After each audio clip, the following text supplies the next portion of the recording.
Welcome back to Priceless Advice for finally a ranking video. And today we're tackling none other than the mighty AC/DC. One of the first videos I ever did on this channel, if you're a veteran, was ranking the AC/DC albums. And almost a year later, I'm going to see AC/DC in April in Arlington. So I thought, what the hell?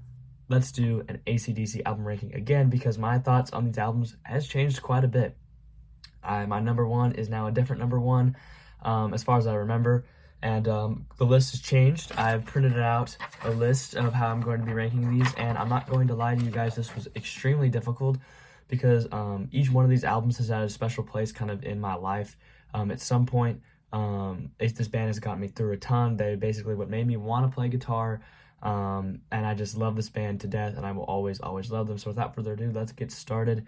I should go up front and say I don't think that there's any bad AC/DC albums. I think all of them have some gems on them. Some of these bottom half records are just a little bit boring to me after a while and just get a little repetitive. A lot of AC/DC albums are pretty much the same thing. So some of these latter ones are just not exactly entertaining after a while, and I get kind of bored with them. So without further ado, let's get started. So coming in at number 16, this album has always been the one that I've just kind of drifted towards the least. I find it to be a little boring and a little bit just kind of like meh, and not as entertaining as some of the others. So coming in at number 16 from the year 2000, boom, Stiff Upper Lip. This was my bottom record on my last video, and it has remained the same. My thoughts about this album are pretty much just that I think it's kind of lazy. None of these specific songs on here, even the highlights, are like amazing songs to me. And I think it's just kind of generic AC/DC. It could almost be like a cover band trying to do AC/DC. And it just doesn't hit very hard for me. Standouts on this album are, for me, Safe in New York City, Can't Hold Me Back, Satellite Blues, Come and Get It. Those are some of my favorite songs on here. I think Can't Hold Me Back is a great song.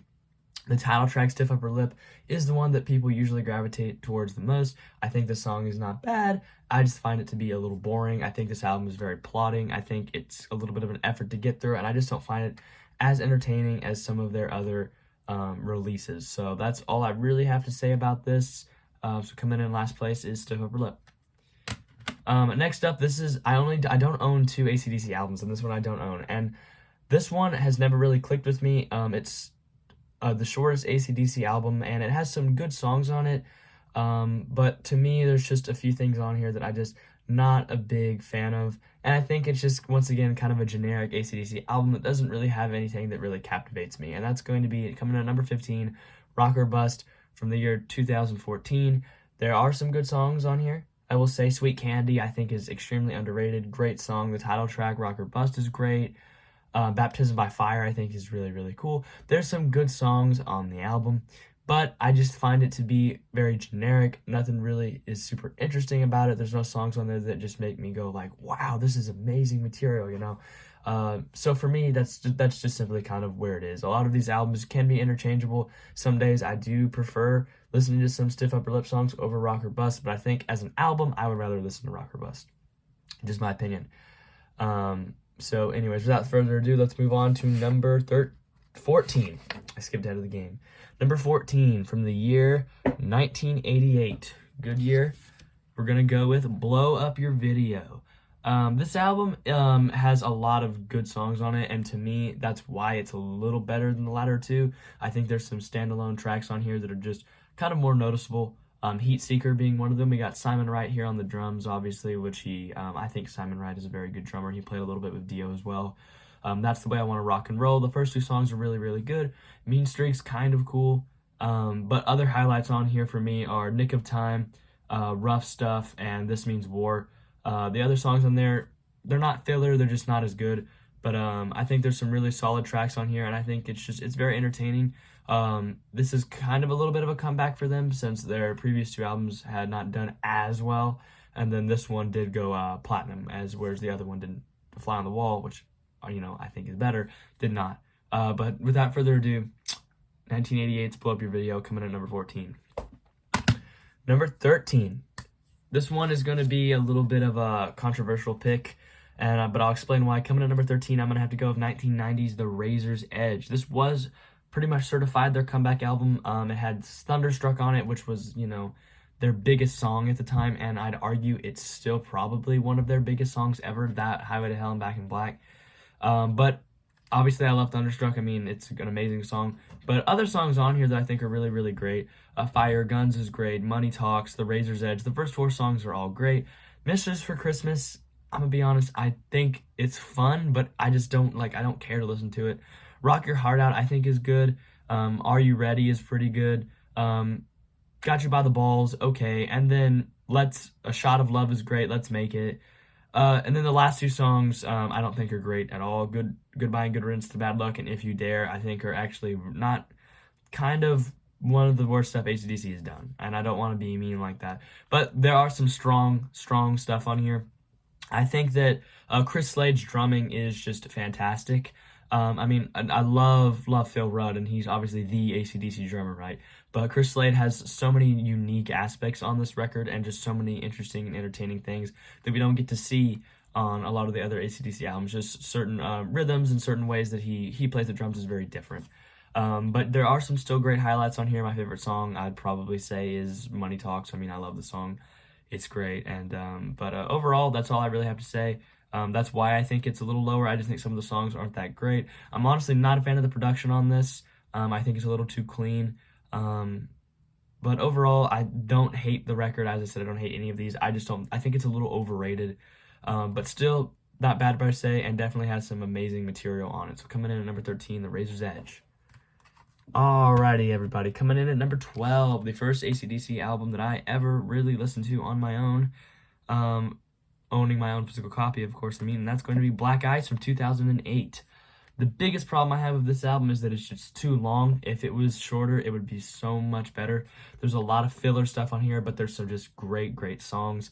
The first 5 songs are all fantastic. Rock and Roll Train, Skies on Fire, Big Jack, Anything Goes, and War Machine. Skies on Fire is not as good, but it's still great. But those opening tracks are all fantastic. And then you have other highlights on here. She Likes Rock and Roll is really good. Rock and Roll Dreams is pretty cool. The title track is pretty cool. Let's see what else we have on here. Yeah, so looking at some of these other tracks, I just, when I was doing this, I listened to some of these back, and I thought this was gonna be higher, and then it just kind of lags on. Their songs that are strong on here are very strong, and this definitely was kind of a comeback for them, to me. But it's a little too long and a little too brooding. But nonetheless, do enjoy it. Solid release. I will be playing this a lot throughout my life. I have been, and will continue to. So coming in at number 12, Black Ice. All right, this is probably the biggest change because this album was much higher before in my last video. But coming in at number 11, I'm gonna have to go with 1985's Fly on the Wall, which I still think is very underrated and underappreciated, and it's an amazing album. But I have found some faults with it. The biggest one for me just kind of being is that when I first started talking about this, I was like, the production doesn't really bother me, blah, blah, blah, blah, blah. As I've gone on, I've realized I am not a huge fan of the production. And I just think that there's a couple songs in here that just are not that great. But other than that, I think it's very solid. It's better than Black Ice for me because, once again, the songs are just stronger. A lot of the reasons some of these AC/DC albums are just going to be boosting over the other is because the songs on certain records are just, I think, much stronger than the rest. Fly on the Wall is a great song. Shake Your Foundations, First Blood. First 3 songs were all good. Danger, not a really good song. I used to really like that song, and I listened to it kind of again. Now it's just I don't know why I liked this so much, because it's kind of filler to me. Sink the Pink and Plaintive Girls are all great. Stand Up is an amazing song. Hell or High Water, and the last 2 tracks are also really good. As I said, it's a very good album, and I will definitely play it when I want to listen to AC/DC. But I think there's just, I think Danger is really filler, and I just think I've grown to appreciate some of the other albums a little more. But some days this album is 2 spaces higher than the one coming after it. It really just depends on the day. But nonetheless, coming at number 11, I'm going to have to go Fly on the Wall. Great album. I love the cover. Favorite AC/DC album cover, by the way, by far. 1985. All right, top 10. This album has come up a lot. For me, it's just because some of these tracks on here are just so killer, and I was blind to realize it. So coming in at number 10 is going to be 1983's Flick of the Switch. So to me, this has some of AC/DC's most fun songs of all time. Like, these songs are just so much fun. Nervous Shakedown, Landslide, and Guns for Hire. Those 3 songs, all fantastic. Deep in the Hole is, it's funny and it's a great song. Bedlam in Belgium's good. Badlands and Brain Shake are pretty decent. I'm gonna be honest, I think the first 2 songs, the first 3, while they're not bad by any means, they're just not as strong as what comes after it. But I do enjoy them nonetheless.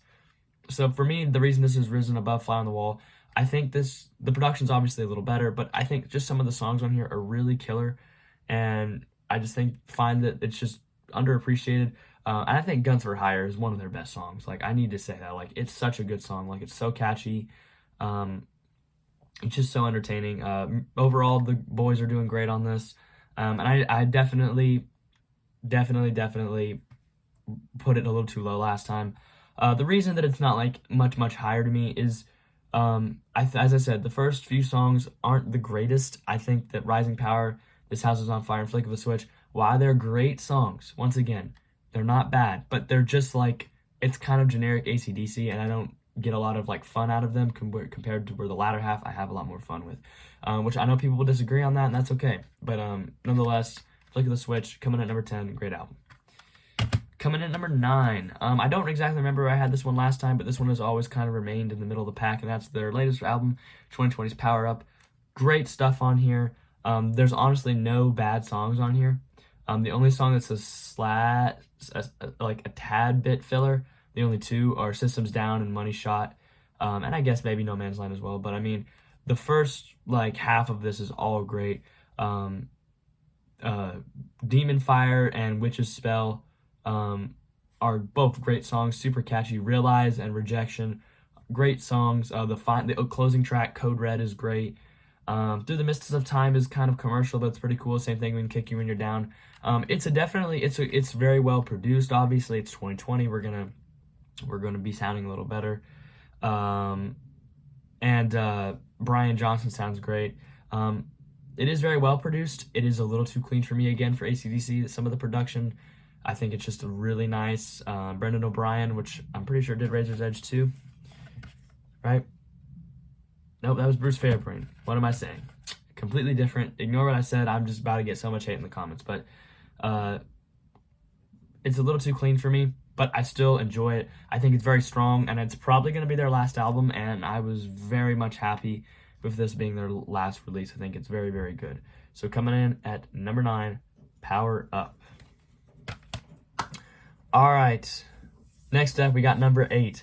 So this album, I've grown to love a lot, and a lot of times this should be higher, but I'm going to leave it where it is. I don't own this one, sadly. Coming in at number 8, I'm going to go Dirty Deeds Done Dirt Cheap from 1976. But of course, we didn't get it in the U.S. until like 1981, I think. Sometime around then. But this isn't a great Bon Scott album. To me, it is the weakest, but it's still just great.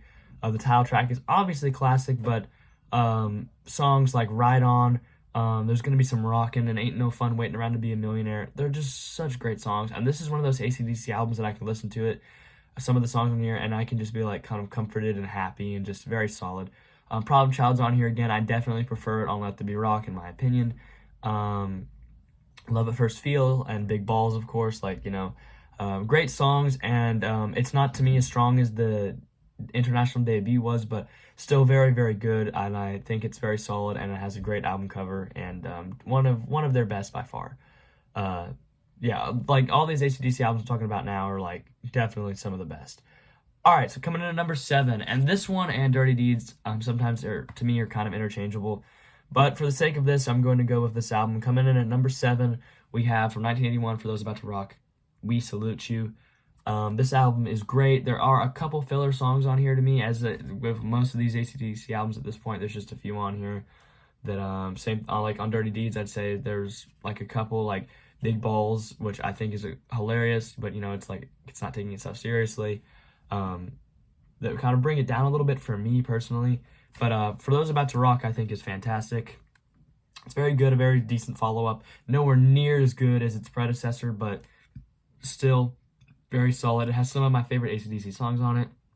Obviously, the title track, we don't need to talk about that. I Put the Finger on You is a great song. Inject the Venom is awesome. Snowballed, Evil Walks, great songs. Excuse me. Night of the Long Knives and Spellbound are really good. COD is a cool song. It's a little cheesy to me, but I still like it. Let's Get It Up is absolutely, crazy, but it's a lot of fun. And Breaking the Rules is cool too. As I said, I would describe this album as just very cool. It's a very cool album, very fun. Not really trying to outdo its predecessor, but there are some songs on here that are just fantastic, and I love to hear. I'm very excited to hear the Cannons in a couple months. So yeah, coming in at number 7, we got For Those About to Rock. All right, number 6. So this is obviously the highest controversy. This is going to be like the album that everyone's going to be like, why the hell are you putting this so high? And I'll be honest, I don't really know. But to me, that there's a couple songs on here that are just so good, and I just love blasting this album.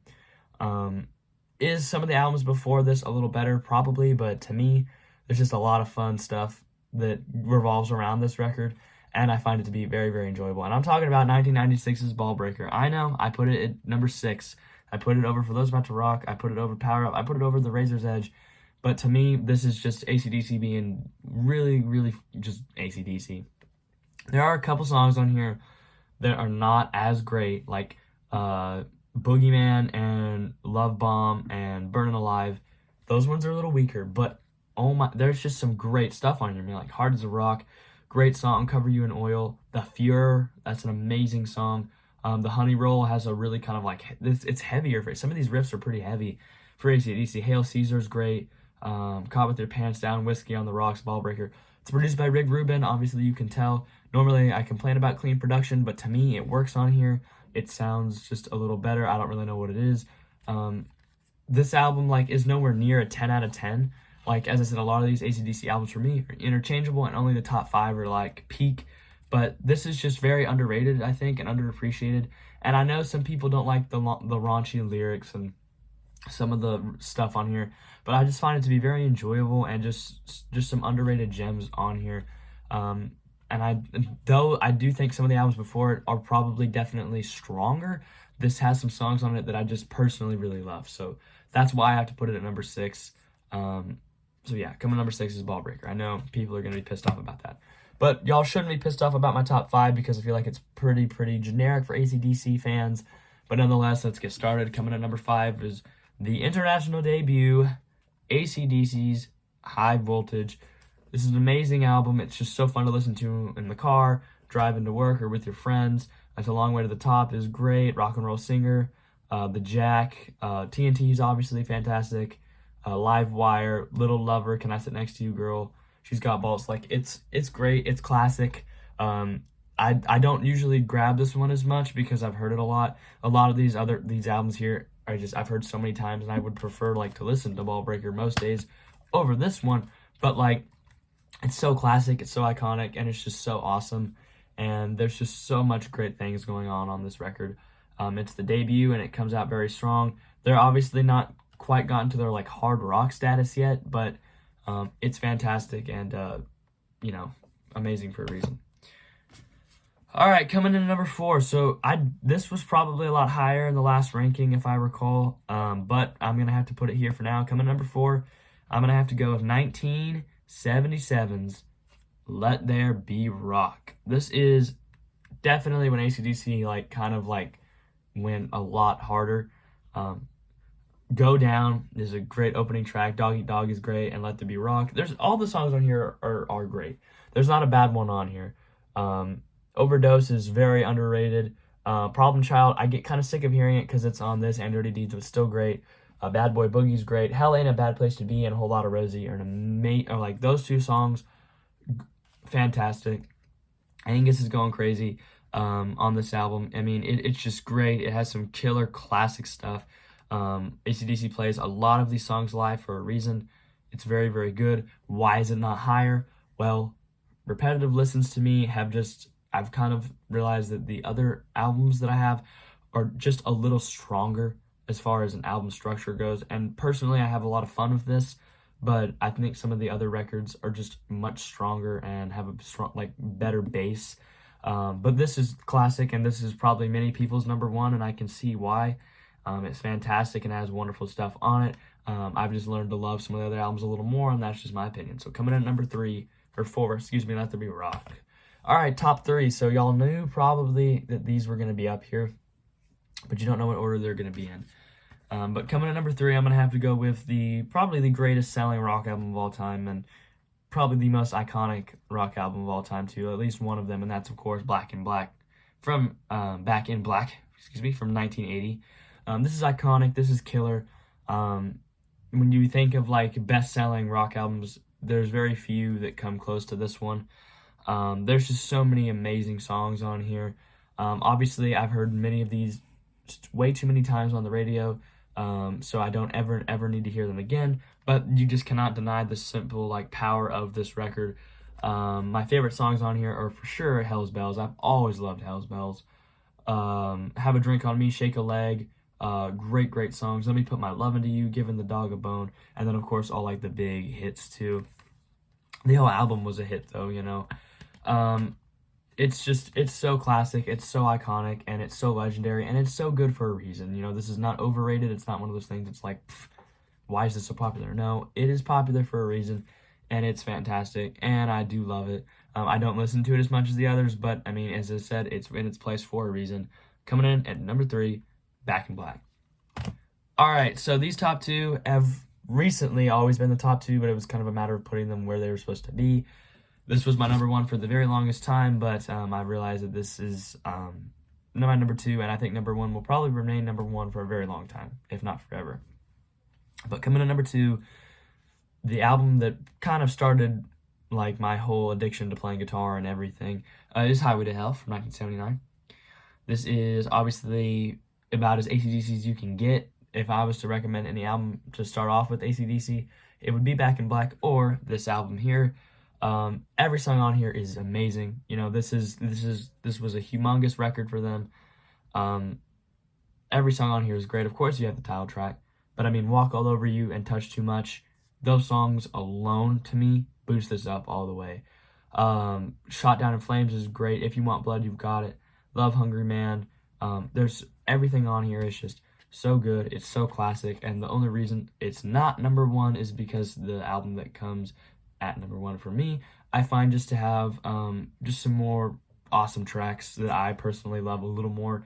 I've heard some of these songs to death, but it's like classic, it's iconic. It's so memorable. Once you hear it, you can't unhear it. You'll always remember listening to this. It is one of the probably greatest rock albums of all time. Not like in my opinion, and Highway to Hell, fantastic. But number 1 for me is without a doubt Power Ridge from 1978. This album to me is just, this is perfect. This is like probably the only AC/DC. This one and Highway to Hell, I think are the only perfect AC/DC albums for me.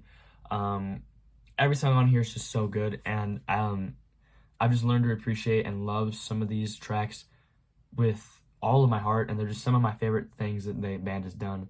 For examples, Give Me a Bullet, Riff Raff, Gone Shootin', Up to My Neck in You, Kicked in the Teeth. Kicked in the Teeth is probably my favorite AC/DC song of all time. Sin City, of course, is great. What's Next to the Moon, Rock and Roll Damnation, which is very, very poppy for them, but it's still really great. Lots of interesting things going on in here. Like Riff Raff has some great guitar work. Phil Rudd's drumming is definitely a little more interesting on here, to my opinion, than some of the other stuff. There's just a lot of fun stuff on here. I think Bon Scott is absolutely killing it. The whole band is killing it. Bass work obviously is great too. Cliff Williams' debut album on here.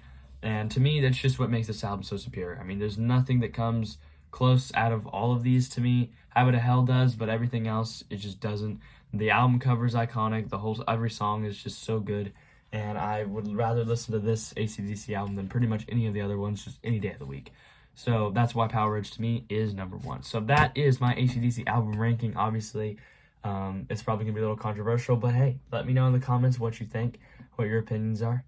And I will be ready to listen and hopefully see. Thank y'all so much for tuning in. God bless, and y'all have a wonderful rest of y'all's day. Take care.